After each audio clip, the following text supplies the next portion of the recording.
علامہ بیضاوی نے انی جاعل فی الارض خلیفہ کے تحت یہ بات چھیڑی ہے.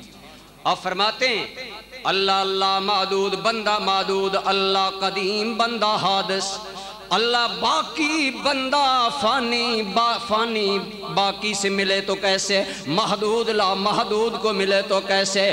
ارے جو کسی سمت میں سمو نہ سکے وہ تیرے خیال و ادراک میں آئے تو کیسے. اس نے درمیان میں رسول اللہ کا واسطہ بنایا اور رسول اللہ کو من جہت ادھر مخلوق سے رابطہ کرا کر بشر بنایا اور ادھر دل پر اپنے جلوے ڈال کر رسول اللہ کی نظر کو وسعت دے دی. ایسا بنا دیا ادھر اللہ سے واصل ادھر مخلوق میں شامل، خاص برزخ کبریٰ میں ہے حرف مشدد کا. جسے یہ بات سمجھ آ جائے ٹھیک ہے، جسے نہیں آئے وہ بھی ٹھیک ہے، کیونکہ سنی ایسے باتیں سمجھتے بھی تو نہیں ہیں. مجھے پتہ ہے پھر آپ نے ناراض ہو جانا ہے. ہو جائیں گے نا، ناراض ہو جائیں گے. بولیں رسول کے اندر دو جہتی کمال ہوتے ہیں. ارے دنیا نے آج یہ تو دیکھا کہ ہم بھی انسان، محمد بھی انسان، انہوں نے بھی شادی کی، ہم نے بھی کی. میں نے کہا اس سے کون انکار کرتا ہے؟ ڈنکے کی چوٹ پر میرا ایمان و عقیدہ ہے کہ سارے رسول بشر ہیں، انسان ہیں، انسان ابن انسان ہیں. لیکن یہ نہ کہو کہ تیرے جیسے ہیں، تھے انسان لیکن جب انوار ربانی کا محبت و مرکز بن گئے تو ساری کائنات سے بے مثل و بے مثال ہو. بولو ساری کائنات سے بے مثل ہو. ادھر تعلق ادھر ہے، ادھر تعلق ادھر ہے. آقا کئی دن کھانا نہیں کھاتے. صحابہ نے کہا ہم بھی روزے رکھیں گے. 2-3 دن گزرے، صحابہ کا رنگ فق. فرمایا مالی ارا علیکم الزوف، تمہیں ناتمام کمزور دیکھ رہا ہوں، کیا وجہ؟ آقا آپ بھی شام کو روزہ افطار نہیں کرتے، ہم بھی نہیں کرتے. فرمایا میرے اوپر اپنے آپ کو قیاس نہ کرو، یطعمنی ربی ویسقینی.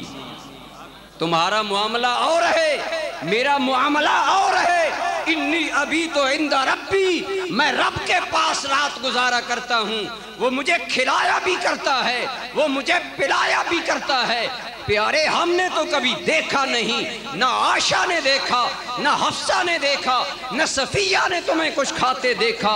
فرمایا یہ کھلانے والا جانے یا کھانے والا جانے، یہ پلانے والا جانے یا پینے والا جانے. ارے میں تو جب اس کا ایک جلوہ دیکھ رہتا ہوں کائنات کی خوراکوں سے بے نیاز ہو جاتا ہوں. رسول کو کیا سمجھ لیا گیا؟ ڈاکیا ہے، قاصد ہے، عام سطح کا انسان ہے. میں نے کہا تم ڈاکیا مانتے رہو، ہم تو اسے اللہ کا محبوب مانیں گے. بولو کیا مانیں گے؟ اونچے بولیں اللہ کا. بات دور چلی گئی. عرض کر رہا ہوں رب کا دعویٰ. یاسین والقرآن الحکیم انکا لمن المرسلین. اے میرے محبوب مکرم، میں اپنے دعوے کو تاکید بالائے تاکید زور کے ساتھ بیان کر رہا ہوں، پاور ان پاور شامل کر رہا ہوں. انا کا لفظ ذکر کر کے معنی کو مضبوط کر دیا اور من المرسلین پر لام مفتوح لا کر تاکید بالائے تاکید لگا دی. اور پہلے یاسین کہہ کر ہم نے تیرے اس مانگ کی قسم اٹھا لی ہے. فرمایا یاسین والقرآن الحکیم. اے میرے پیارے محمد، یاسین کا معنی علماء نے کیا سید العرب والعجم، کائنات کا سردار. وہ رب العالمین نے فرمایا اے سردار جہاں، تیری بھی قسم ہے، قرآن کی بھی قسم ہے، بے شک تو ہمارا رسول ہے. رب نے دعویٰ کیا محمد کریم میرے رسول ہیں. جو رسول ہوتا ہے اس کا تعلق اللہ سے ہوتا ہے، وہ عام لوگوں سے ممتاز ہو جاتا ہے. کس طرح ممتاز ہو جاتا ہے؟ اس کا تعلق بے مثل سے ہو جاتا ہے، رسول بھی بے مثل ہو جاتا ہے. بولیے رسول بھی کا دعویٰ کیا کہ محمد کریم میرے رسول ہیں. فرمایا دنیا والو یہ میرا دعویٰ ہے، دلیل میرے مصطفیٰ کی ذات بن کر آئی ہے. دنیا والو یا ایھا الناس او انسانیت، از اول تا آخر سب کو خطاب کر کے میں کہتا ہوں محمد میرے دعوے کی دلیل بن کر آ گیا ہے۔ محمد کریم میرے دعوے کی، اونچے بولے میرے دعوے کی، اونچے بولے میرے دعویٰ کی۔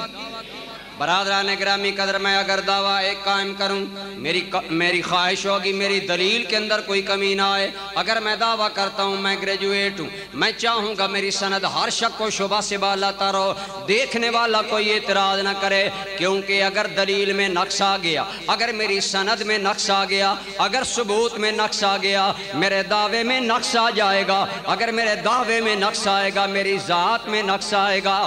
دعویٰ خداوند عالم نے کیا محمد میرے رسول ہیں، اور دعویٰ اللہ کریم نے کیا، فرمایا دنیا والو اے انسانیت، میں نے محمد کو اتنا کامل ایسی برہان بنا کر بھیجا ہے کہ محمد خود ہی میرے دعوے کی دلیل بن کر آ گیا، خود ہی میرے دعوے کی۔ اور جو اللہ کی دلیل ہو اس کا حال کیا ہوتا ہے کہ اس کا کلام بھی بے مثال، اس کی عادات بھی بے مثال، اس کے خصائل بھی بے مثال، ظاہر و باطن میں ہر اعتبار سے عام مخلوق سے وہ ممتاز ہوتا ہے۔ بولو عام مخلوق سے، مل کر بولیں عام مخلوق سے۔ اللہ کریم نے میرے آقا کو اپنے دعوے کی دلیل بنائی، تو پھر کیا کیا دوستو؟ اہل عرب اتنی ان کی زبان عربی اعلیٰ اور فصاحت و بلاغت میں اتنے وہ اعلیٰ معیار پر تھے کہ وہ اپنے آپ کو عرب کہتے اور ساری دنیا کو عجم کہتے۔ کیا کہتے؟ عجم۔ کیا کہتے؟ آپ نے سنا ہوگا نا عجم کا لفظ۔ عجم کا معنی ہوتا ہے گونگا، جسے کوئی بولی نہیں آتی۔ برادران گرامی قدر، عرب والے اپنے آپ کو اتنا بڑا فصیح سمجھتے ہیں، اتنا بڑا قادر الکلام سمجھتے ہیں، اتنا بڑے صاحب کلام جانتے ہیں کہ پوری دنیا کو وہ گونگا اپنے سامنے سمجھتے ہیں۔ اور یہ ہے بھی حق، ساری زبانوں میں سے اعلیٰ فصاحت و بلاغت والی زبان عربی زبان ہے، اور سارے عرب میں سے مکہ مکرمہ جس طرح اللہ کے گھر کے ہونے کی وجہ سے مرکز ہے، اسی طرح سارے عرب کا بھی مرکز ہے۔ اور مکہ کے گرد و نواح میں جو عربی بولی جاتی تھی وہ بھی فصاحت و بلاغت ساری عربی میں انتہائی اعلیٰ مقام رکھتی ہے۔ لیکن دوستان گرامی قدر، وہ لوگ جو عرب ہیں، جو بڑے صاحب زبان ہیں، جو بڑے صاحب کلام ہیں، جو فصیح اللسان ہیں، اور انہیں اپنی زبان دانی پر دعویٰ ہے کہ ہم جو بات کر دیں وہ آخر الکلام ہوتی ہے، اس کے بعد بات کرنے کی کسی کو چارہ نہیں رہتا، یارہ نہیں رہتا۔ ارے ان کے اندر میرے مصطفیٰ آئے اور فرمایا دنیا والو میں اللہ کا رسول بن کر آیا۔ لوگوں نے کہا محمد تیرے رسول ہونے کی کوئی دلیل؟ فرمایا قرآن میرے رسول ہونے کی دلیل ہے، قرآن میرے رسول ہونے کی۔ میرے آقا نے قرآن پیش کیا۔ کیا پیش کیا؟ مل کر بولے کیا؟ دوستو اہل عرب کہنے لگے، کبھی کہتے ان ھذا الا اساطیر الاولین، کبھی کہتے یہ تو پہلے لوگوں کے قصے ہیں، کہیں آدم علیہ السلام کا قصہ، کہیں ابراہیم علیہ السلام کا قصہ، کہیں کسی کا حصہ۔ کبھی کہتے محمد خود کلام نہیں کرتے، فلاں آدمی سے سیکھ کر کرتے ہیں۔ آج عیسائی کہتے ہیں کہ بحیرہ راہب سے محمد نے کلام سیکھ کر کیا، لیکن ہم نے کہا او عیسائیو آج تم چاند تک پہنچ گئے، عالم بالا تک پہنچ گئے، اگر راہب سے سیکھ کر میرے نبی نے کلام کیا ہوتا تو راہب بھی نبی ہونے کا دعویٰ کر دیتا۔ نہ راہب کو ہمت پڑی، نہ تمہیں اس کی اولاد کو ہمت پڑی، لیکن میرے مصطفیٰ کا دعویٰ آج بھی قائم ہے، میں اللہ کا رسول ہوں، قرآن اللہ کا کلام ہے۔